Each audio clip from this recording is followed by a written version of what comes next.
Welcome, everyone. Good to see you, Gerald, Tony, Anne, and the audience who are streaming in. Thank you for joining us this early Sunday morning in Singapore, and I think it's an afternoon, 2 p.m. Yes, it's a beautiful sunny afternoon in New Zealand. Okay, great. I really hope that you enjoyed yesterday and now and seen the example of the religious panel generative dialogue. We're going to sort of emulate that also. It was kind of relaxed feel. You noticed that it was started in a very relaxed feel and a bit of contemplative mode, right? Tony, you were asleep. I know it was far ahead of time for you. So you may I started to watch it and then I just couldn't keep my eyes open.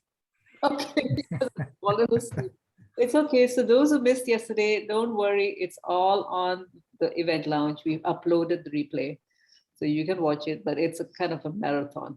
So yesterday it was started a contemplative mode, and first of all, I'll introduce each of you and the audience. If you notice the two books there, this is actually inspired by a chapter in the Golden Truths book, which is just launched today. And this chapter is actually the panel title, Natural Intelligence for Real World Application. The contributing author is Tony Knight from New Zealand. And yes, so what is this? You're getting some messages? Good morning. Yes, good morning.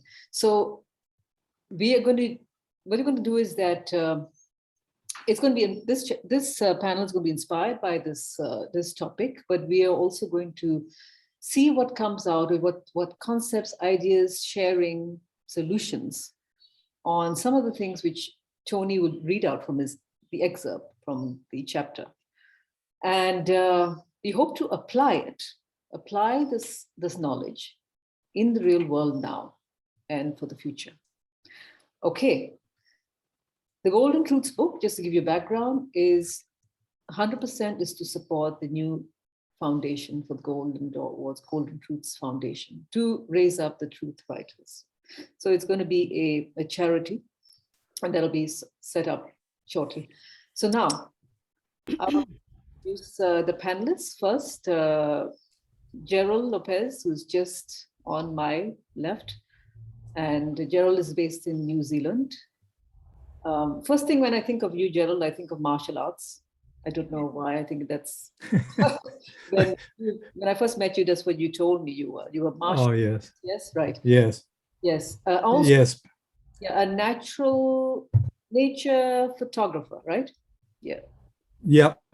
Well, yes. I'll explain in a minute, but yes, please keep going. Coach, trainer, consultant. That's right. Yes, so I've attended his training. It's superb. He brings in thank you. knowledge, esoteric, and also real world case studies all together. So he does have special interest in natural intelligence in as an ecopreneur also. Now, Tony is an ecopreneur. He's also based in New Zealand. And he spent lifelong in the field of spirituality and natural remedies, right? Crystals, etc. And avid writer. He was the silver medalist for the Golden Door Rex Kamavir Truth Writers Fellowship Chakra Award, which was announced yesterday. So these are the truth writers who are also change champions. This means they're doing some great work right now. They're bringing life to the message, what they write about. So he got the silver medal. And I will leave it to Tony to share a lot more about himself. He's doing a lot of things in cryptocurrency and a lot of sharing on social media. He's quite an influencer.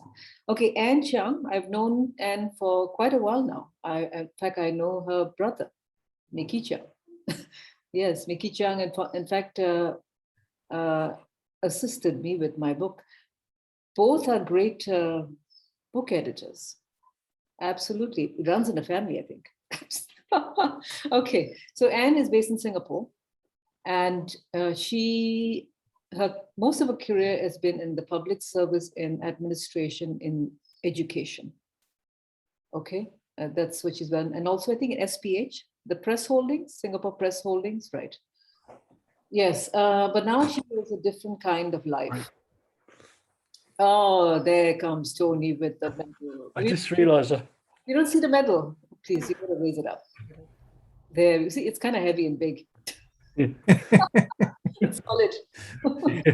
It's all the stuff.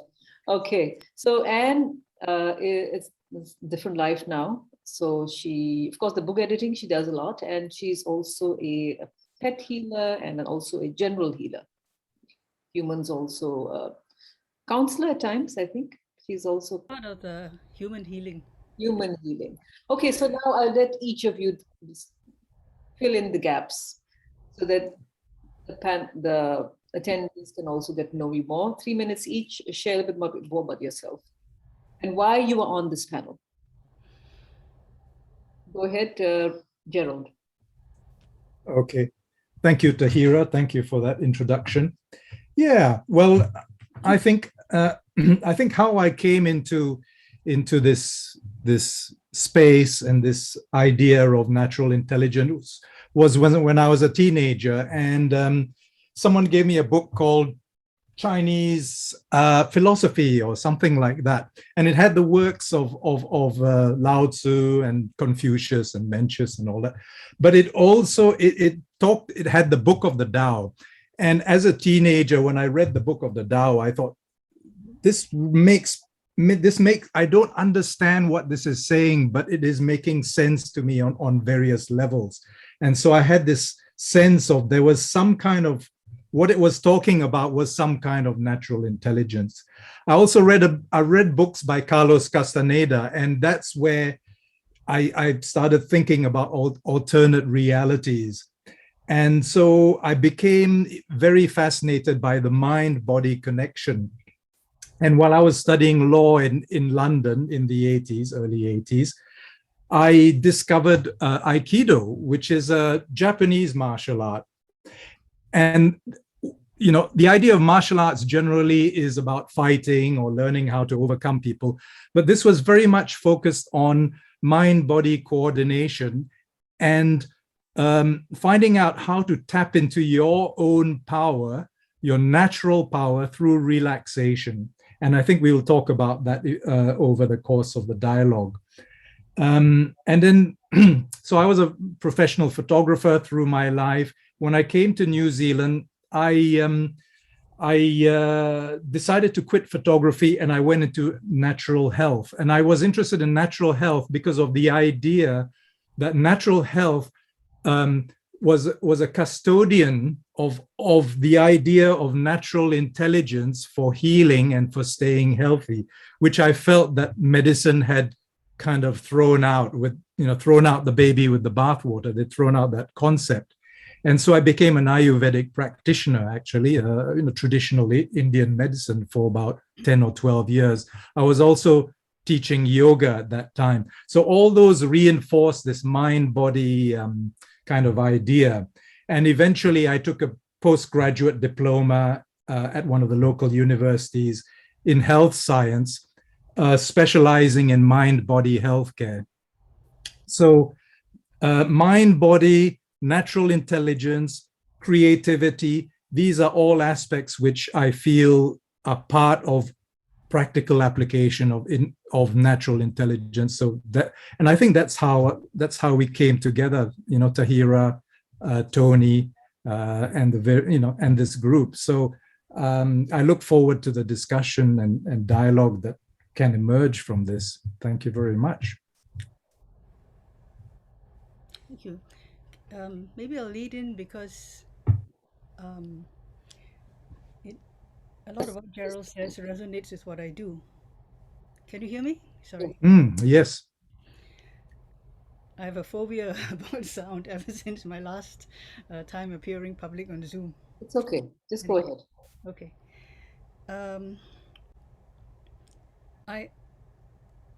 As Tahira mentioned, I have a very long career in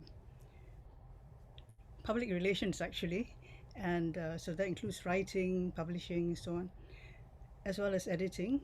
And I've also become very interested in energy because what happened was that I suffered a very bad back experience. I just had back pain for years.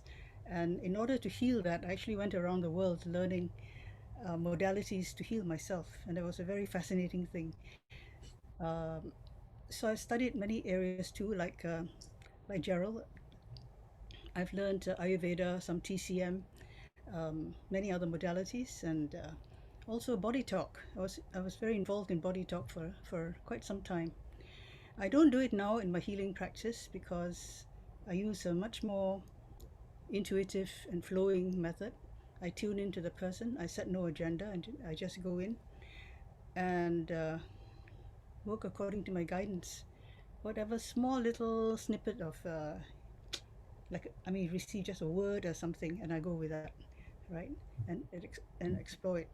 So I believe that Just a second, Anne, you need to speak up because people are saying they can't hear you. they can't hear me. Yeah. Can Just, you hear me?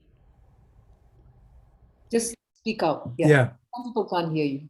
All right. Okay.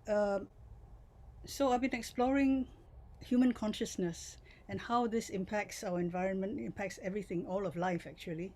It even impacts the inanimate objects, and that's what I'm very fascinated about.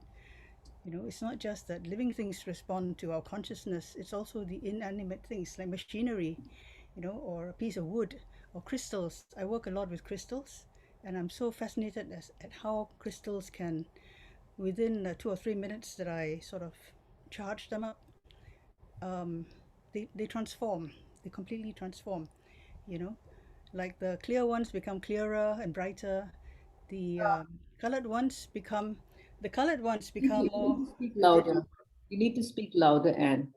Okay. People are saying they can't hear you. I'm sorry. I don't know why that. I don't know what. Now just try to speak louder. Try that. Yeah. Yes, talking about crystals. Yeah, they transform within about 2 minutes or so of my just holding them and passing natural energies through them. And the clear ones become more vivid, and I'm sorry, the clear ones become brighter, more transparent. The colored ones become more vivid, and the whole energy becomes stronger.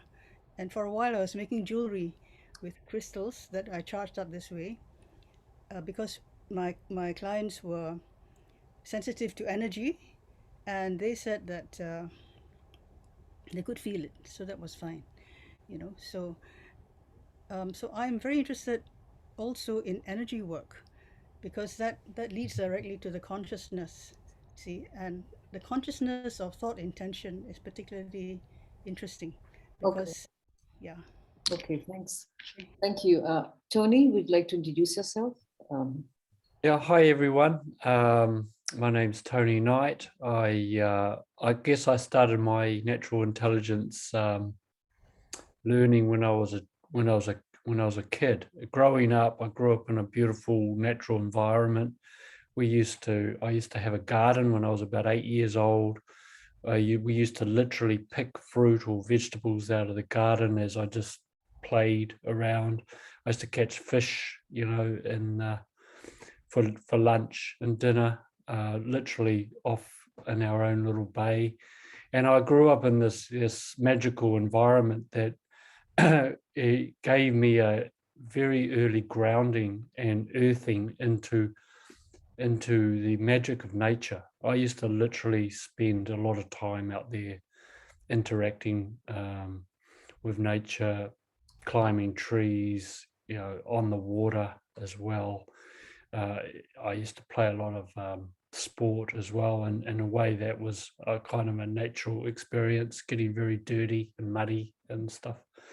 And then as I grew up, then I started a crystal shop, actually, a crystal shop with a lot of New Age books. I started this after an extended period of traveling around the world. I visited Egypt. I went to India, I ended up going to India 14 times, but I went to India in my early travels, Egypt, Turkey, around Europe, and I ended up just gravitating to all the sacred sites, the standing stone circles, like Stonehenge, Avebury, Glastonbury in England, obviously the pyramids in Egypt. And this just, the energy of all this travel and coming to these places just changed me on a whole new course. And I ended up opening my shop, and that started a long journey of applying that the bit of the natural ancestral kind of information that I realized now was kind of getting downloaded in me. I started applying that to business because I've always been fascinated with merging entrepreneurship with spirituality and creating. I am an ecopreneur, but I'm also, like, I call myself a spiritpreneur as well. And when I wrote the article, the Get Online and Download Nature's Codes, I was sort of writing it a little bit as opposition to artificial intelligence. The funny thing is I've come around now, I've grown as a person, and now I'm looking at applying some of the technology, particularly decentralized finance or DeFi, because this can replace, this is just code that can self-autonomously run a whole business. You can literally set up a business, you have a community, you can issue your own currency, and people can choose now to adopt different currencies other than the main one we're given. So now I'm coming to the point of wanting to apply my natural intelligence to many areas, but particularly in the business area and in the field of finance to better the whole. Basically, it's to help profit everyone. Everyone should be abundant. There's no reason why we should have poverty in this planet at all. And it comes down to centralization is part of the problem. And so DeFi is an exact opposite to that. And that's where I'm at now. I'm basically merging technology and nature and consciousness and business into one whole. Thank you, Tony. Okay, so could you do this, Tony? Could you read an excerpt which you've chosen from your chapter? Yes. Now I've got 5 minutes, right? So I was going to read, there's about 4 paragraphs. Yeah, go ahead. So it gives better context to. Yeah, I think that's more than a few paragraphs, right? It's 5 minutes. Go ahead. Yeah. Okay, so humans have made many breakthroughs in industry and technology, and it has given many a very good, comfortable life with many modern conveniences, particularly in the Western countries. Now that same technology that has given us so much is arguably threatening our freedoms and the very existence and life that we have come to take for granted. There is a big push by various global super corporations in conjunction with governments and other NGOs, non-government organizations, to basically connect all humans, vehicles, everyday appliances and cities to a 5G smart grid. Also, there is a drive to advance artificial intelligence and machine learning to such an extent that ultimately all humans via their brain are planned to be connected to an artificial hub, telling us how and what to think. SpaceX, a company headed up by Elon Musk, is launching thousands of satellites in low orbit space so the entire planet can be connected online. Our computer devices have moved from desktops to handheld smartphones, wearables, now microchipping and complete integration with devices and humans. Artificial means created by the hand of man, as opposed to nature, which means innate or one's inborn nature of birth. All living things and beings have innately come forth from inside and out of nature. Nature is what created us and sustains our life in a myriad of seen and unseen ways. Nature is a noun, a verb, and adjective. In other words, it is a name, an action, or a state of being, and it also describes various specific attributes. From nature comes all things, the 5 prime elements of life: earth, water, air, fire, and ether, of which we are literally made of and sustain in our lives. Sorry, of which we are literally made and these sustain our lives. Nature is inherent in everything, and each element are energetic doorways that provide various states which we can consciously download and therefore get online with the natural energy grid. From a more practical standpoint, the elements of the universe allow us to lead a healthy, energetic, and joyful life when they are all in balance, both in a physical sense and as states of mind or being. Each element has a corresponding attribute to our body, which is the earth, emotions, feelings, which is water, thoughts, mind, which is air, passion, spirit is our fire, and energetic blueprint, life force, is the ether. These elements are enshrined in ancient law and texts as sacred and as manifestations of the divine building blocks of life.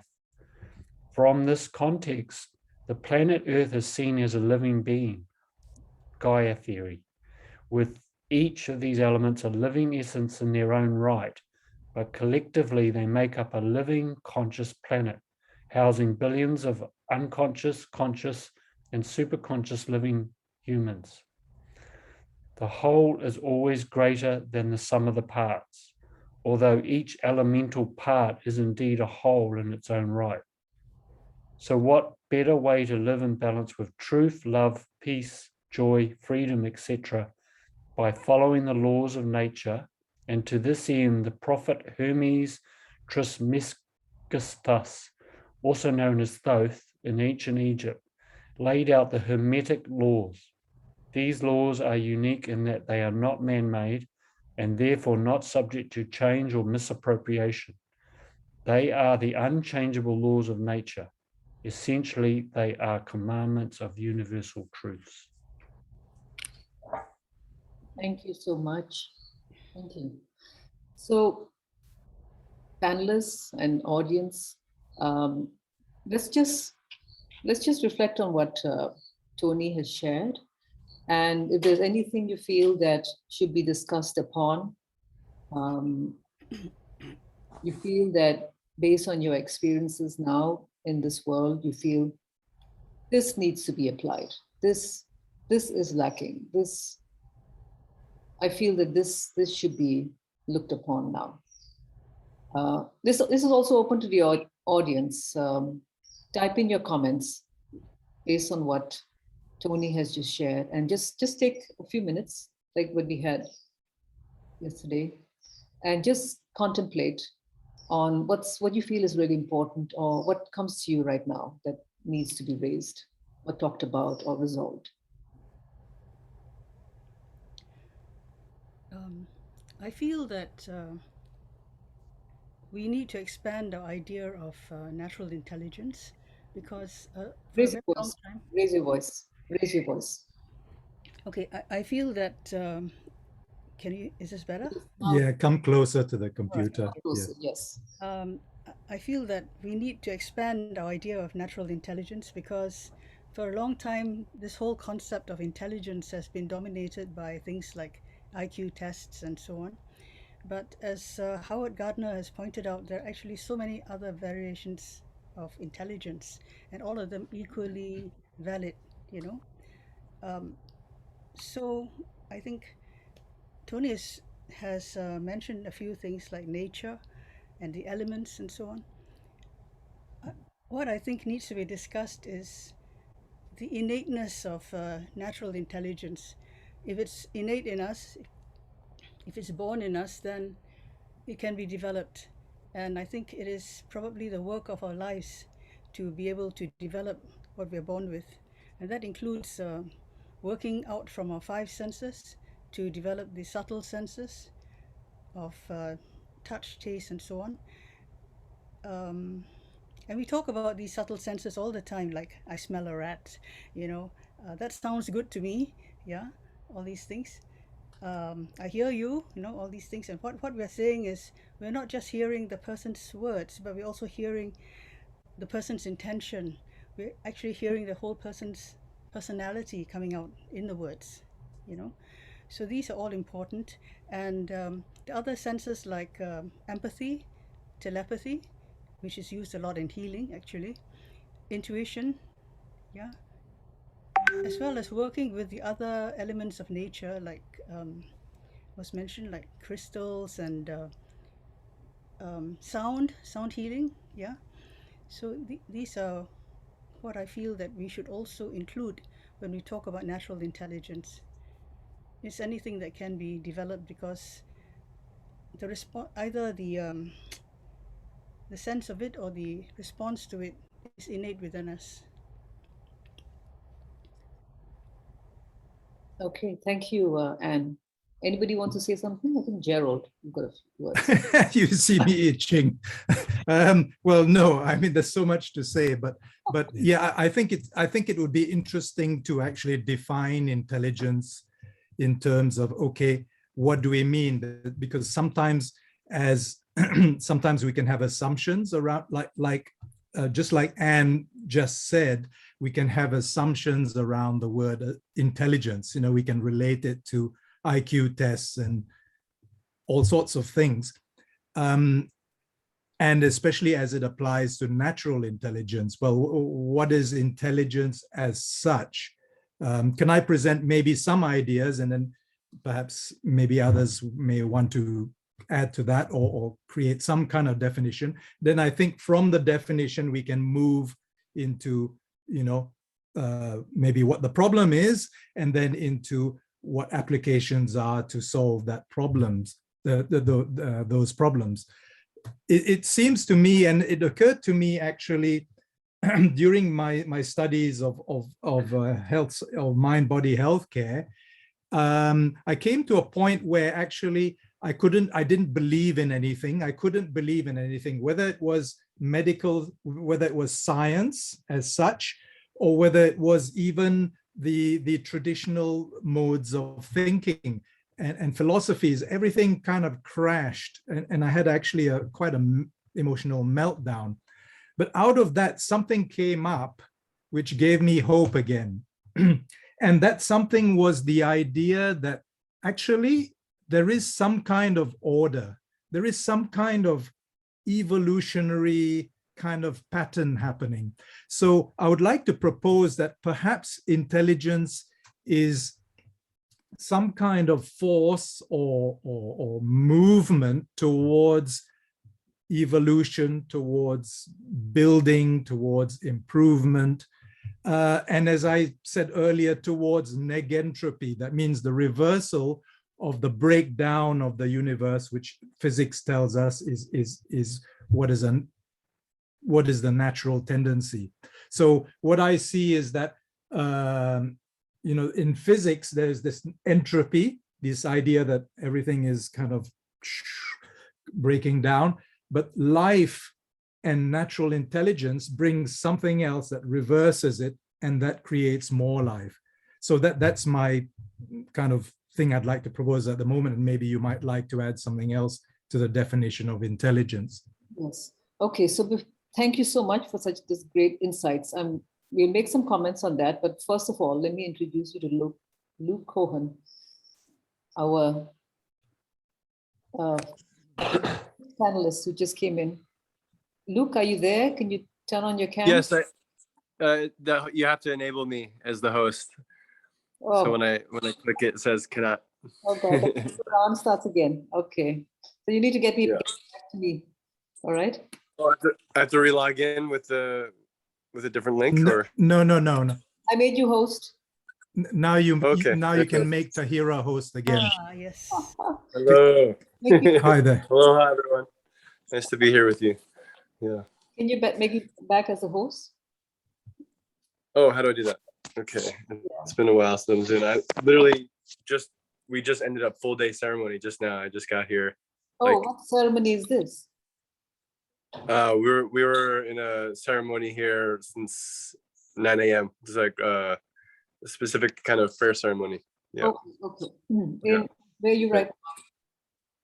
I've arrived in Austin, Texas, Oh, which I've never been ever in my life. So it's a very beautiful. We're on very sacred land. It's a really nice. So I want to bring all that energy to you guys from that we just had around this amazing altar all day with a beautiful group of souls. So it's nice to bring that energy here. Yeah. Cool.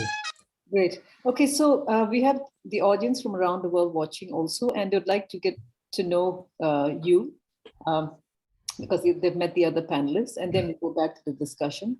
So Luke, I'll just introduce you a little bit. Luke Cohen was originally is from the US, but he was based in Bali for a while, not sure how long, 1, 2 years, 3 years. He's an ecopreneur. He's a poet. He writes. He's a coach. So, yes, tell us more about yourself, Luke. Yeah, I'm at the intersection of eco villages and sort of new paradigm culture. It's personal development, spirituality. I had a healing crisis when I was 22 that got me onto my path, and it's been a wild 17-year journey of apprenticing with many different kind of healers and spiritual teachers through many different lineages, sort of retracing my steps as a soul and culture, and the bridge between really indigenous peoples and their way of life and also business is a very interesting gap to bridge that I have been uniquely assigned to try to help bring value systems from indigenous wisdom cultures into business. And so yeah, an intersection of arts and entertainment, conservation, and bridge a lot of different communities. So I wear a lot of different hats and whatever's most appropriate in the moment, but I'm also a poet and a healer. Yeah, I create hip hop music. There's a lot of different things that my soul likes to express. So, but at the forefront, it's really bridging mysticism and practical business for a better world. Yeah, essentially. Yes. Okay, great. So we got a lot of comments from the audience. One from Dr. Kirpal, from each according to his ability. Let me see. We got to get through quite a number of comments here. From each according to his ability and to his needs. I think he was responding to you, Gerald. And Richard Kanicki from Canada, love the concept of universal, what's that? God's law versus man-made, which are flawed. I apply this in financial sense. Capitalism is man-made and theory, and therefore flawed, which is why it needs to be eliminated. I think Tony and Gerald can have some points on that. I introduced time equity last year, based on time, which is universal. Bindia, collaboration to substitute competition would lead to a larger abundance based on activating potential in each individual in resonance with nature and sustainability, bringing out the Buddha. Courage, compassion, wisdom for happiness of all sentient and non-sentient beings. Anybody wants to give some comments? Jilly Moxon, raising our Christ consciousness. Panelists, would you like to share? Yes, I like the idea of activating potential in each individual, and I feel that is actually possibly our only real role in life is to actually activate ourselves so that we can express ourselves to the full. And yeah. Great. Tony, you'd like to share based on Richard's comment? Yeah, when I was conceiving the idea of natural intelligence, to me, the emphasis was always about it's about an evolution. It's about an evolution of consciousness, really. I mean, natural intelligence is consciousness in my mind, but it's it's what is consciousness is very, it's quite abstract, and it's very difficult. So we've got to bring it down from the ultimate abstract context and bring it into the physical reality. And that is the yeah, like Gerald says, that could be the reason for our life, because we're in a physical body, yet we're made of something far more powerful that's invisible. So that to me is a natural intelligence work that has created our body. Is like an amazing it's like an amazing creation in itself. And yet that's just the beginning of so much more. So I see it as a melding of, I see emotional intelligence as equally as important as all the other intelligence, but put them all together and then you have real empowerment and awareness. So it's a matter, it's like baking a cake. We've got to get the right ingredients, and there's a lot of other factors that can go into creating. So Tony, and Anne and Luke, where do you think the problem comes from? What is the problem that we have today in the world that's perhaps not an application of natural intelligence? I mean, if I were to first respond, is essentially colonization, is the dominance over the natural world. And as we traversed out of the garden, so to speak, and felt the need to dominate and exploit, we lost the sense of our divinity and form. So there's an intersection of colonization and religious dogma that made the creator formless. And this is how we abandoned the divine feminine as nature in front of us, divinity and form. And this created a systematic split between masculine and feminine, form and formlessness. So now the sacred is only this invisible God, and then the sacredness of what's right in front of us is now defamed and is not divine. And so that split that happened when we lost a primary anchor of indigeneity on the planet, that created a great imbalance in consciousness.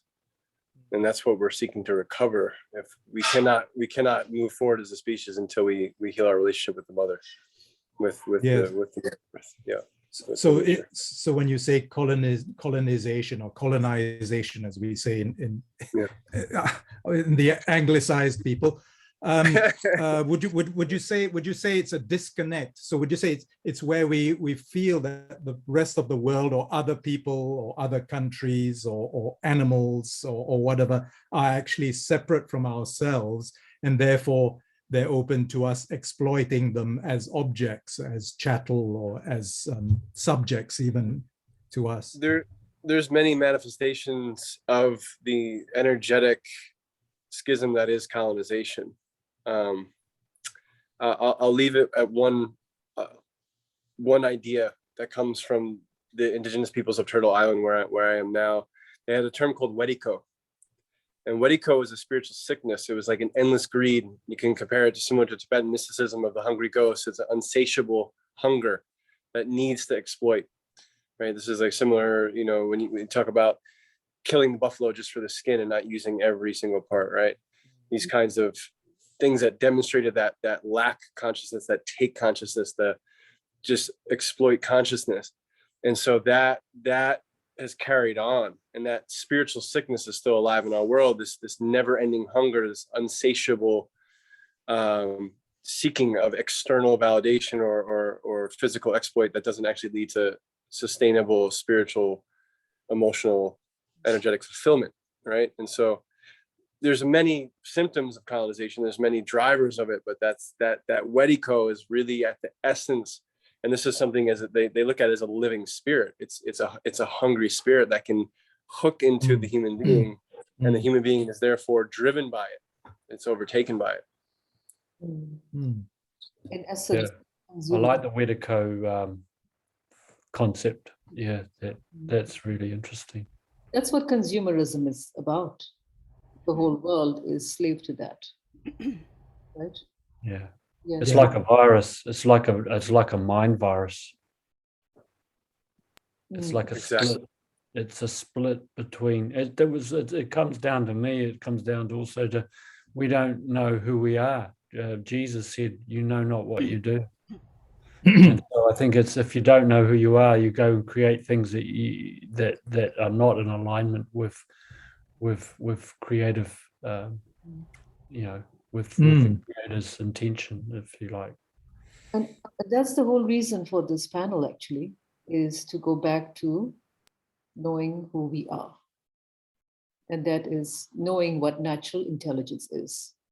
And moving towards channeling our energies on that. We've been channeling our energies on something which is false, which has been distracting us all our lives. Been accustomed to that. Now it's shifting that energy. But first, It's breaking down. Yeah. you need to understand it.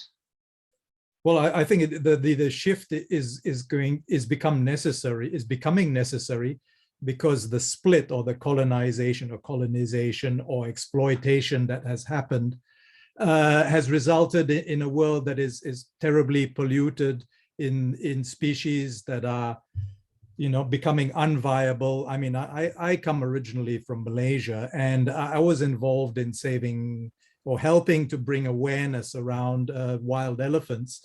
And only in the 1970s or even in 1980s, I think it was realized that the number of wild elephants in the wild in Malaysia was becoming an unviable number. That means it couldn't sustain itself.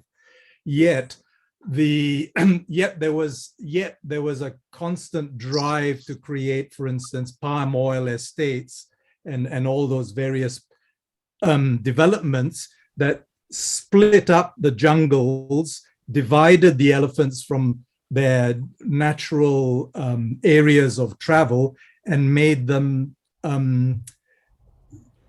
conflict with humans, because they had to find ways to find food and find ways to travel and find ways to do what elephants do.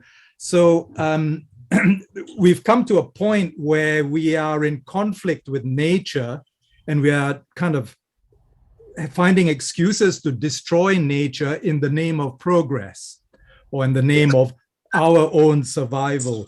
So how can we reverse this, this whole thing which has taken over the world, basically? And I mean, everywhere in the world, it's like that.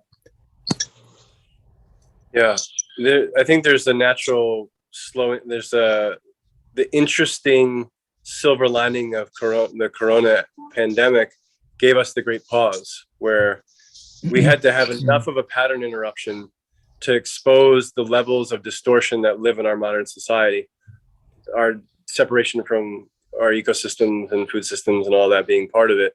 And so I unfortunately, I think it's going to take a continuation of systems breakdowns to really reveal that contrast, because unfortunately, most human beings don't learn unless they have contrast. Unless it's in their backyard or in their front yard, they're not really going to prioritize the majority. But we are moving towards a critical mass.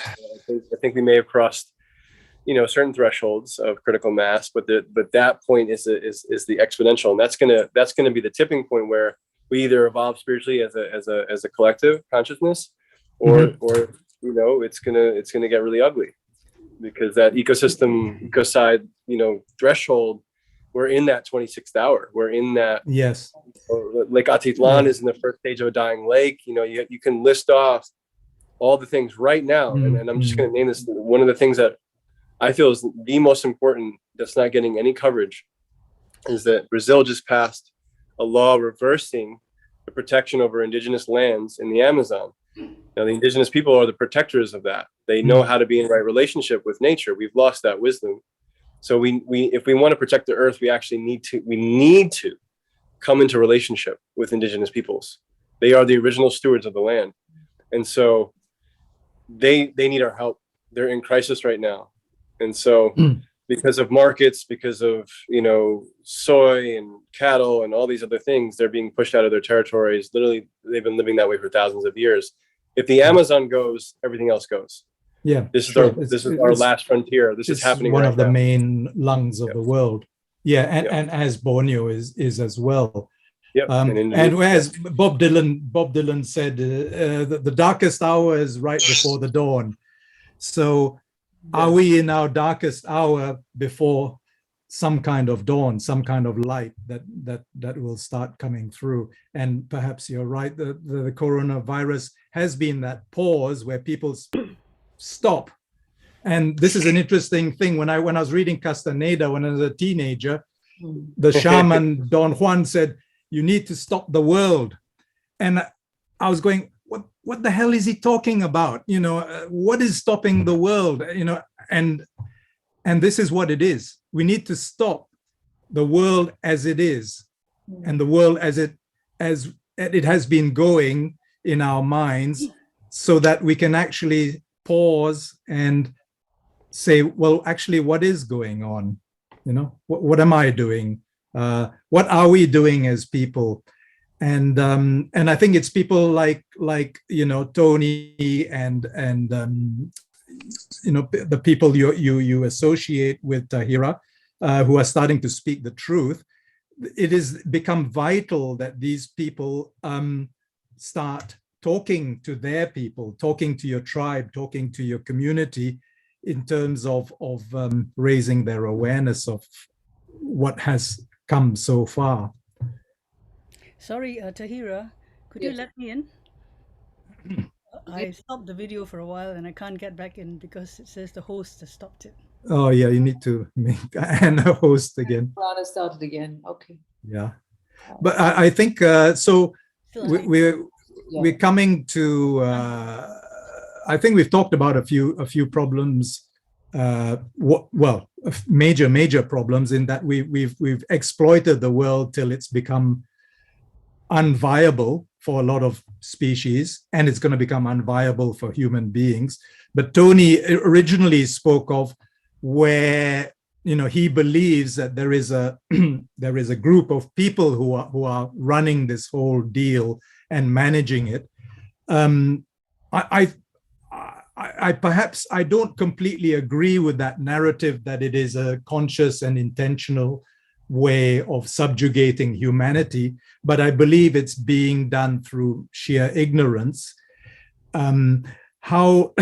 So now that we are seeing a problem which is expressing in the economic world through these groups of people who are controlling the economies of nations, and also through us as people, as consumers, you know, who consume plastic bags, who consume foods that are packaged 3 times in order to get to your piece of food, and all those things. You know, how do we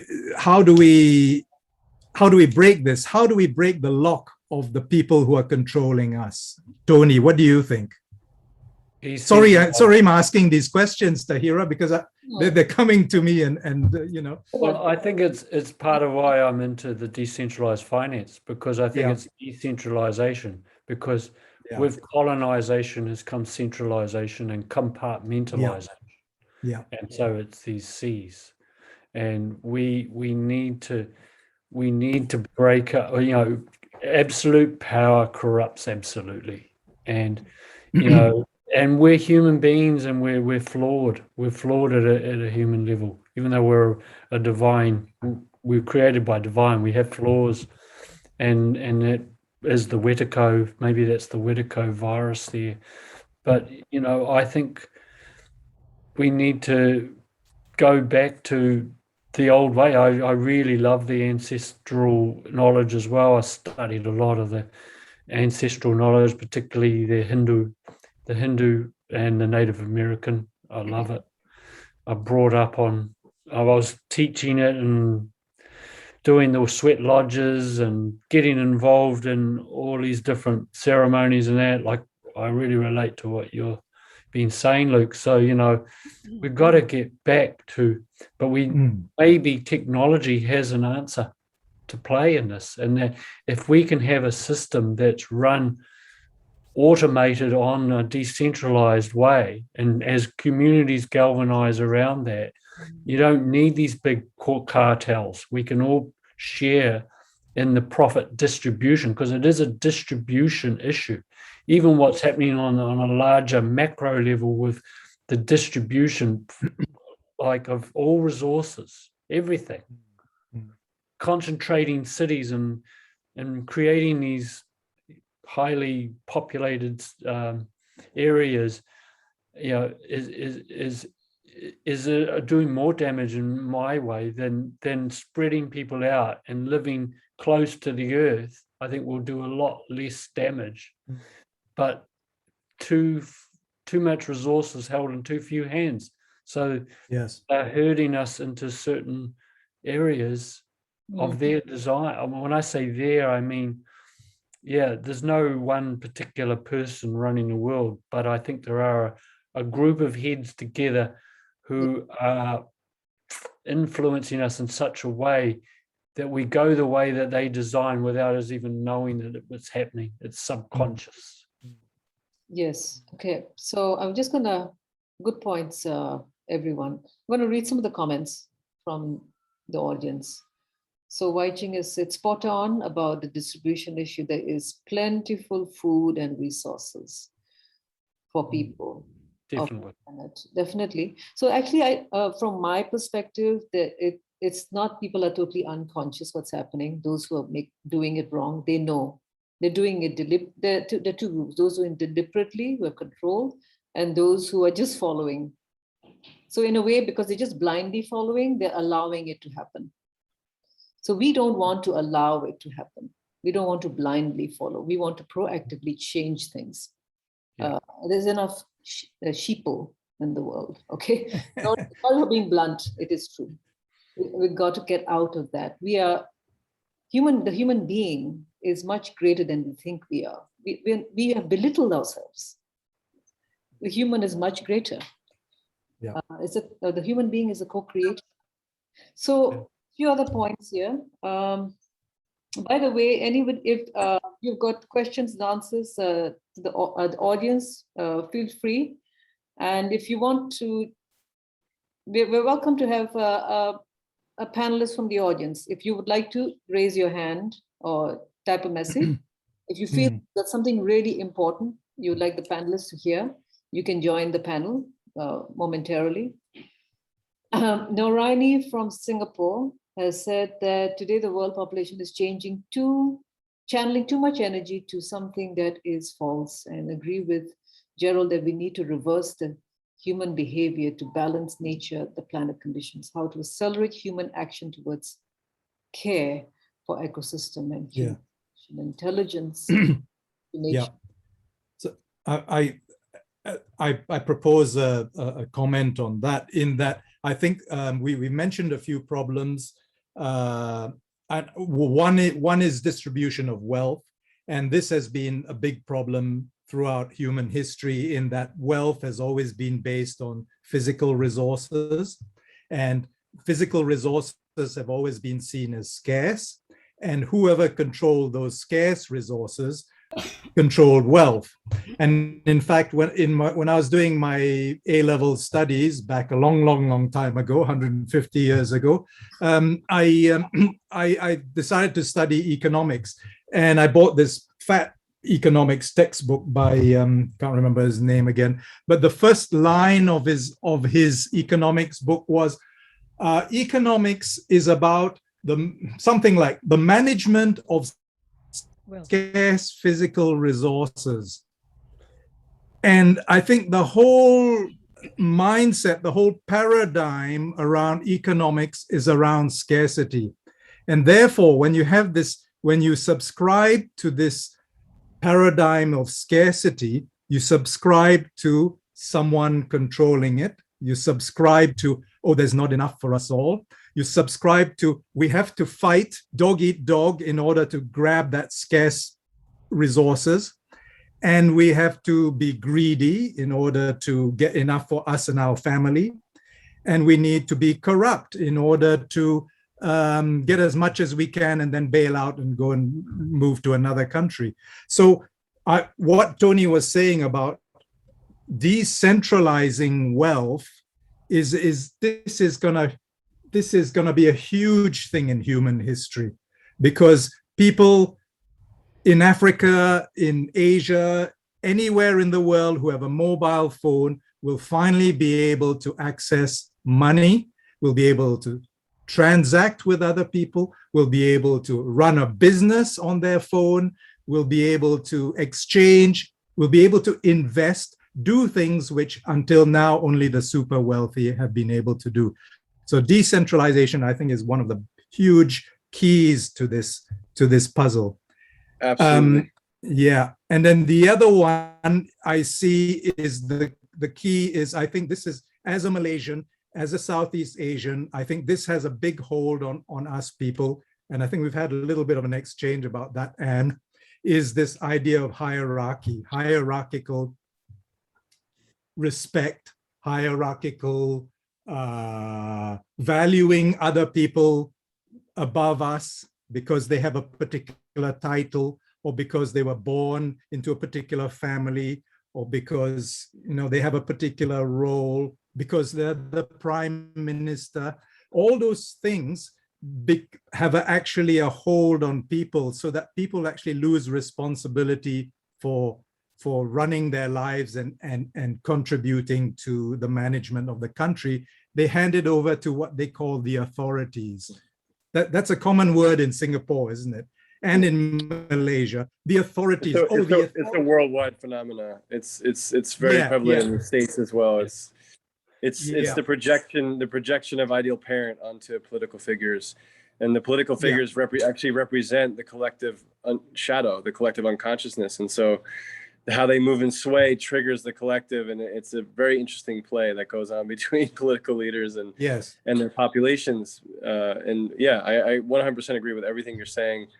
This is one of the most challenging things, though, and how we can create more progressive, integrative governance models where it actually requires the shift in consciousness too. So this is why a lot of these things are, some of them are systems issues, some of them are cultural, some of them are consciousness based. And so how do they all get synced up? How do we create progressive choices where you actually require a certain level of consciousness to even consider that solution, right? Or, I think the thing that's cool about decentralization, if we're going to go on a build here for a moment, is that money is something is probably the most universal base survival metric that we can all agree upon, right?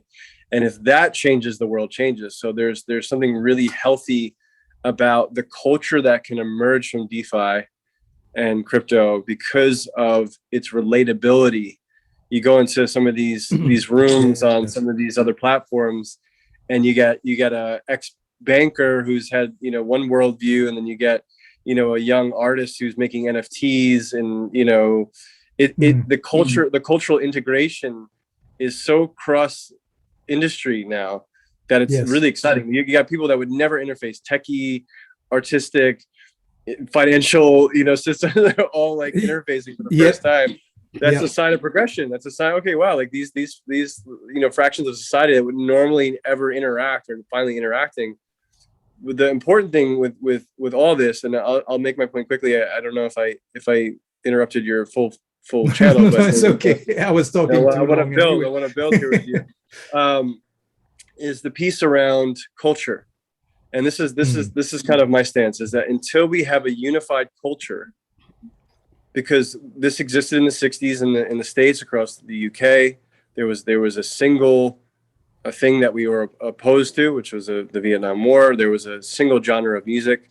Since then, we have fractaled into thousands of subcultures, thousands and thousands of issues, and so we're spread out. But we're an intergenerational, international, like the level of fractalization of culture that happened from the 60s on to now.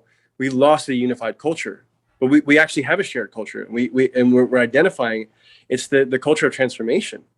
When people are committed to their own personal transformation and they can take self-responsibility and awaken their spirituality and find the cause that speaks to them.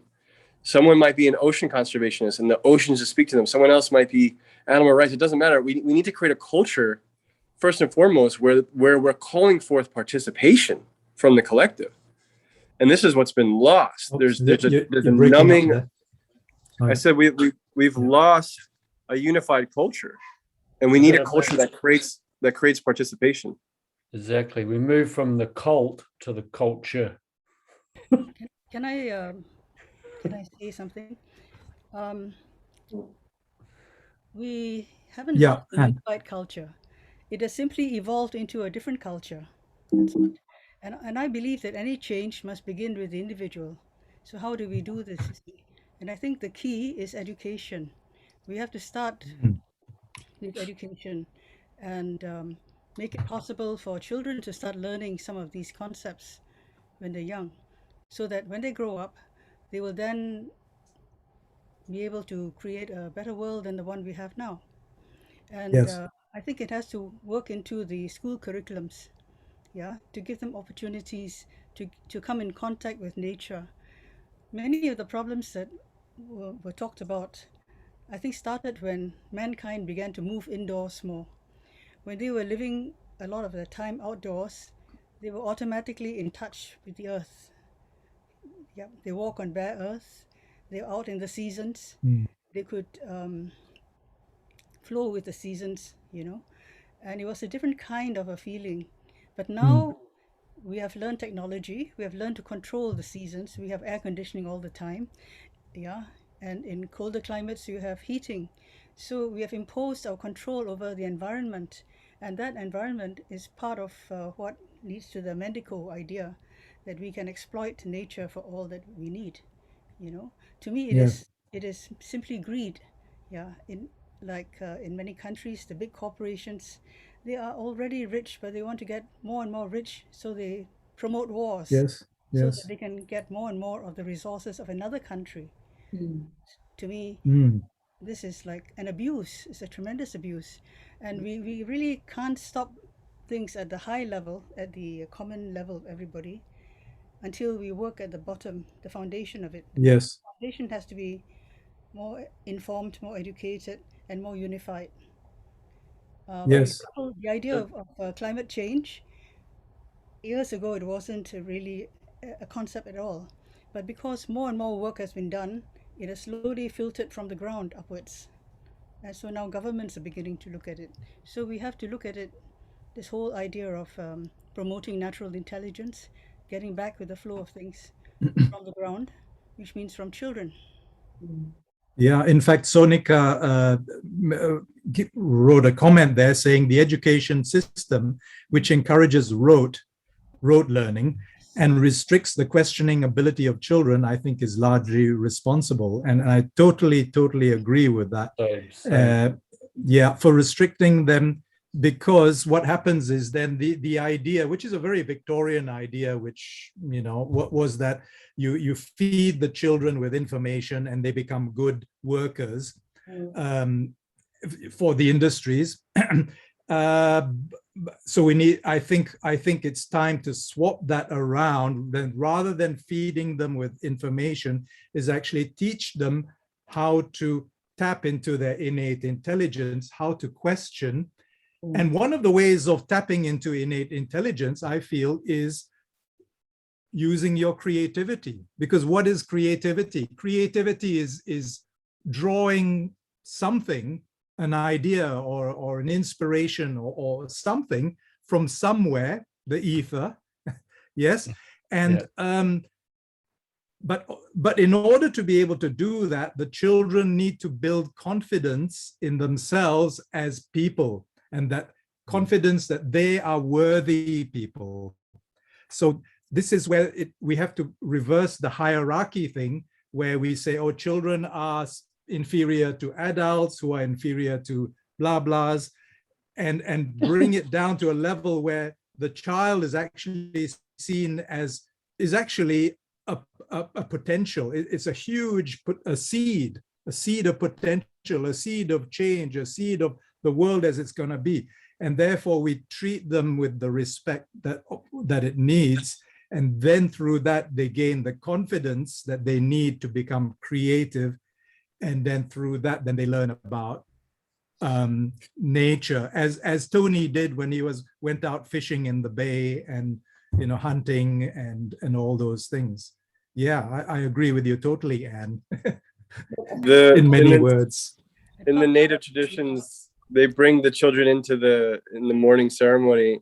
They say, you guys have to unlearn your whole life. They're still connected to a creator. They're still so close to source still, because they haven't been conditioned. And so they call them the little elders. They said, pay attention, because they're closer to source than you are right now. They're your teachers. They speak the truth. And I believe that part of the Okay, aspect cool. actually starts with creating life, you know, not just having babies, but like things like growing your own food, for example. Yes. Yeah, we have lost the ability to grow our own food. Everything comes packaged in 3 layers of plastic, like you say, and we don't need all this. I think when children get in touch with the soil and start growing food, and they see the life growing, and they see how the effort they puts in results in new life and sustenance, and I think they will be very changed by the experience. Just walking on bare earth, you know. Yep. Playing around in the garden, playing with mud, soil, and so on. One positive thing that's come out of the pandemic as well, people started there was like a 45% increase in gardening that happened. Yes, I started it. Yeah, and it's you're you know, the solutions are really simple. It's just, again, the cultural value system isn't driving that narrative. You don't see a mass media or entertainment or any of these things being like, grow your own food. You know, it's just not there. This is what I'm saying, coming back to culture, is that an earth-informed culture, an earth-based culture, has been spread out. And so this is the top-down approach. I love your bottom-up approach. 100% agree with absolutely everything everyone is saying. And it's, you know, the top-down would be like, how do we create a culture of participation on the planet again, where these value systems of earth connection are reinforced again, celebrated, are made cool and awesome. You know, a great analogy, and I'll pass the mic, because I know Tahira has something coming through her channel right now. We haven't heard from her in a little bit, but the piece of like the Titanic's sinking right now, guys. The Titanic's sinking. It's the old paradigm. Rearrange the chairs. Rearrange the chairs and act like nothing's happening. But if a dope solar powered boat pulls up next to that with a bunch of beautiful humans on it with some really cool music, which boat are you going to stay on? You know, so this is the idea where intergenerational conversations like this are super awesome. I'm honored to be here and to bridge. We don't have enough of that. People are funneled into echo chambers in social media. So there's not enough interaction outside of your paradigm or your comfort zone or your, you know, whatever your culture is. So we need intercultural dialogue to start to build this new narrative. I'll leave it at that. But to hear, what were you going to share? Intercultural and intergenerational dialogue. What I want to say, I'm going to bring one person from the audience, but I want to say is that the bottom up and also the top down. Meet in the heart. And we have a few leaders here. So yes. Yeah. So for some of us, we can handle the bottom up. We've got the skill for that. Depends on what's your skill. What are you born with? We have a certain gift. Some are better from the top down. There's some leaders, great leaders I know, who are really into this, but they are afraid to. They message me privately, this is wrong, this should not be done. But they're very important posts. But they know that they say something, they're gone. Okay. So they also need to be empowered. We've forgotten about them. We think that they've got a place of power. Actually, they're not got a place of power. It's just a front. But they are very disempowered. So they need to be empowered also. And we find a way to empower them. So I get these messages from them. How do we get this done? And some of them actually involved to supporting Golden Door. You'd be surprised. They've been seeing it. They're seeing it from the inside. Oh, this should be changed. They feel it. And some of them end up leaving organizations because they can't take it anymore. But that's not a solution. So we all need to find out within ourselves what is our gift and how we can change this and bring the natural intelligence, which is already innate within us. We already know a lot of things. And then, of course, we gain it through knowledge and wisdom. And that infiltrate that into the communities we're part of. Everybody has to do it. Yes. And you have your community, I have my community, Gerald, you have, etc. And interoperability being another solution. How do we share information and knowledge across platforms, across nations, to continue the sense making and momentum of understandings? Because, you know, just even like in an hour conversation here and feeling the brilliance that's in the room, feeling the embodied wisdom, the natural intelligence, it actually takes time to counsel, to start to distill these mimetic truths that we can all agree upon. It might take 5 dialogues, and all of a sudden you're like, oh yeah, we're actually in shared reality about this, this, and this, but there's some distortion over here that like we need to unpack, and this person feels a little more opinionated this way. That takes time. So having the continuity of connection and counsel and sense making is so important across platforms, so that there's momentum beyond just the event, beyond just this conversation. These panels should turn into guilds that meet consistently, because then you really get to a level of coherence where actions and actionables start to happen. And I want to understand, how can I empower Anne? She's on the ground. She's got the old permaculture wisdom of her lineage. How is she getting support educating people around how to garden again? You know, and then, you know, these are the kinds of systems that we need. And you can say that's a top-down approach, but bringing bottom up solutions in that's that meeting of the both. And there's a great meeting happening right now in our time. It's the meeting of the eagle and the condor. It's a prophecy of the indigenous peoples of America. The eagle represents the higher mind of the higher self in one aspect. Another aspect, it represents science. And there's multiple viewpoints of this prophecy. And one would say there would be a time where the scientific minded people would wipe out nearly all of the heart-based people. Mm-hmm. But there is this moment in time where they could integrate, where the eagle and the condor could fly together, where the higher mind, yes, and the subconscious, the science and the spirituality, the superconscious and the subpersonalized can meet in the heart. So this is what we need to explore this as a mimetic theme throughout all these different platforms and narratives, is where are we integrating? What's the meeting point of these different polarities? Yes. Thank you so much, Luke. Okay, one more thing. Anne, can you please return me as the host? Because I'm trying to add a panelist and I can't do it. Yeah, Luke, I completely agree. And I think, with Tony. Sorry, how do I return? Make host, because I can't add the panelists who wants to come in. We've got about another 10 minutes. So to make sure that the audience gets involved. Yeah, I just wanted to say quickly that what Tony said about decentralized finance is bringing technology and human genius and spiritual or natural intelligence. I see them as the coming together. I see them as, this is actually one big opportunity of the eagle and the condor, because decentralized finance is total science, isn't it? It's total technology, it's total digitalization. But the people who are behind it, when you listen to some of them speak, you realize that they're people who have thought deeply about life and about what's going on and about how history has happened. So I feel that that technology is nature talking to us through people's rational minds and through their egos. So in a way, it's an evolution coming round the back door. So yeah, I totally agree with you. And I feel that there is a lot happening now that's going to bring it all together. Okay. Yeah. Sorry, Tahira, I don't know how to make you host. How do I do that? Just go to participants. Just click on her name on the right, and then. This is in the participants list, is it? Yes. Yes. You will see like a. Click more. More, yeah. Drop down box. and then you make her host. Okay, okay. Just a minute. So we've got about 10 minutes, and I don't know how. Oh, here. Allow. it's there, make host. Choose my name.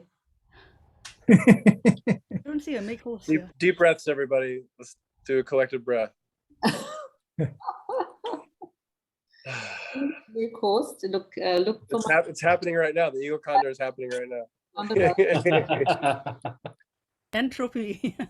go to I don't know how to make you host. I click. Okay, so click participants, Yeah. then click onto hear his name, panelists. Click under attendees. and then Panel- click on her name, and then make host. Do, but then it doesn't Click on more. There's a button that says more, Yeah. I think. make host. Oh. Okay, More. got it. To hear perhaps with just because of the time that we Ah, have. there we left. go. Done. Oh, Done. there we go. Okay, great. Very quickly. I'm just going to bring one.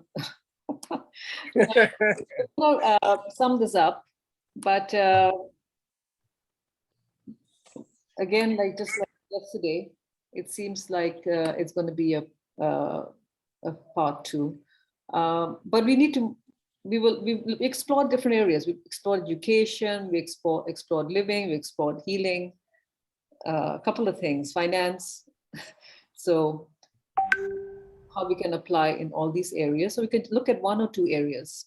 Okay, Bindi has one from the audience. Bindi, we got only a few minutes. Please, you'd like to share something, you'd like to ask your panelists, or you like to? Do you want to help to turn Bindia's video on? No. Hi. Hi, can you hear me?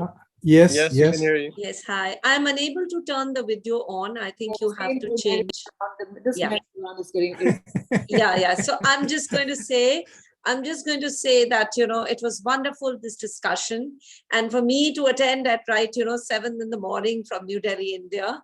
So it was an effort which I made, and I'm very happy. And I wanted to, quote Mahatma Gandhi here, where he said, "You must be the change you wish to see in the world." So I think we have spoken a lot of golden truths here. And I thank Tahira for bringing truth and integrity in the center. But this message has to go to every individual, because unless the change comes from within, it cannot reflect in our systems. We are talking about empowering the leaders who are scared, and a lot of people know what's wrong and what's going on now, especially with Afghanistan visuals streaming down into our living rooms. It's high time that one looks at individual behavior. It's all very good to talk and to, but unless and until it seeps into the individual behavior of each one, and the collective consciousness is raised, which was spoken about a lot, only then the real change will come. But it's so heartening to see that this dialogue has started on so many different levels, and the intergenerational dialogue, I think if it extends, and if we could bring in some very young people who are our future citizens for other panels, and to hear what they have to say, because it's a completely different generation, I think it would be really, really great. They need this wisdom, and we need them. I tend to be a bridge We between need their the wisdom. elders and the youth. Yes. As a first wave millennial, I'm the bridge. Yes. Yes. Thank you for being here, Luke. Thank you. My pleasure. Thank you, Absolute Bindia. pleasure. Thank you, Bindi. Yeah. And thanks, Bindia. Yeah. Thank you for your, Beautiful point. support. You raised a very important point about the youth. They need to be part of the dialogue. Yeah. Yes. And there's some incredible youth leaders out there. Chuchescott Martinez, check him out. He has an organization called Earth Guardians. He's a half Mexica and half his grandfather is one of my spiritual teachers, and he's like my spirit dad. And he's probably second in climate change underneath Reda. Yeah, thank you. So we got You knew who I was talking about. We've got another question from the panel. I hear discussion surrounding colonization, centralization, total control, exploitation. This seems to imply new world order, a conspiracy theory. Does The foregoing discussion implied that the global pandemic pause is okay. That's another. Oh yeah, that's a can of worms. we need a 3-hour panel on that. And we'll This- do that. That's a We'll do biggie. that off platform. No kidding. Good question, though. It's a workshop. Yeah. This is another monster. Okay. Oh, nature's world order. There we go. Maggie's got the solution. Nature's world order. Thank you, Maggie. We will change it to nature's world order. Natural world order. Nature's Yeah. world order, and we will manifest it. We will not allow, that is not in our reality. The new world order is not our reality. Okay. Yeah, if there is a new world order, it's because we've allowed them to become a new world order. Yes. So Yeah. don't allow it. Collect- And that's why it comes back to what Bindi said about it comes with the individual first. The individual then can help seed another individual, and then it Yes. grows like Yes. that.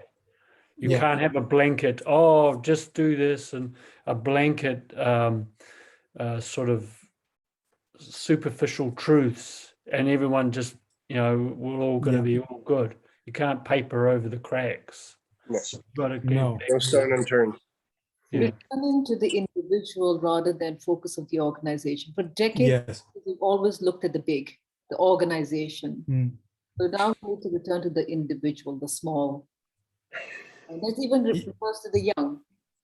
Yes. I think And we can. the young need us. They're under attack right now. Oh, sure. Yes. Very much. Oops, Luke's disappeared. I think we can. Someone said right at the beginning in the chat that about us focusing on the wrong things, and I think me personally, my agenda is to stop focusing on what I'm fighting against, or Yes. the conspiracy, or those guys are doing this to us, or these politicians, but actually look after myself and inspire others through what I do. And I think it's through mutual inspiration that we can actually change the world. I think that's probably my last word. Create new realities based on that. Yes. We're bringing this energy in, all the energies in, and then we channel that and create new realities. Instead of Yes. fighting an existing broken, Yep. low, dense frequency. So a few more messages from the audience, and then we will close off. We need to invest in the children and become bridges. That's why we have a post-COVID future for children panel. Very important panel. Mm. And I invite those who've been watching with us, do join the panels this afternoon. We've got 5 today. The last one is at midnight Singapore time. Wow. Yeah. So, Yes, Tony. yeah, you don't need to join that. You don't need to join. You can join the next one. You're gonna have me up early in the morning tomorrow. My tomorrow. I'll be up at 6:30 for the next panel. Yeah. Yes, that's right. That'll be a fun one. That's co-creating the future. That is going to be that we plan that to be the longer panel because we got a big gap. So it's going to be, so invite you all to participate for that. All right. So let's wrap up. Thank you so much. Thank you. And Thank you. let's see Thank what- you very much, you. everyone. Thank you. Thank you. Thank you, audience. Bye. See you next one. Thanks, everybody. Thank you. Thank Okay. you. Conversation. See you. Yes, Great. more. Okay. Aloha for now. See you soon. Kia ora. Bye.